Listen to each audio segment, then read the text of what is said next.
In your saliva collection kit, you'll find one saliva collection container with a blue cap, one piece of parafilm to seal and wrap your tube, and then one protective plastic clamshell packaging. To collect your saliva sample, please do not eat, drink, smoke or chew gum 30 minutes prior to collecting the sample. Please rinse your mouth out with water to dispose of any food particles. Do not swallow. Allow the saliva to collect in your mouth and spit into the pot provided to collect the clear saliva fluid.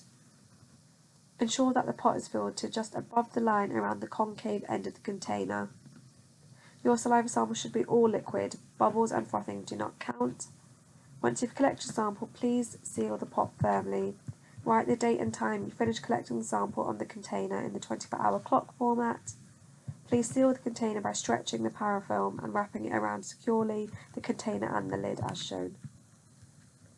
Place the labelled and sealed container in the protective plastic clamshell packaging. Please keep the saliva container in the fridge until you're ready to post back all of your samples in the return envelope provided.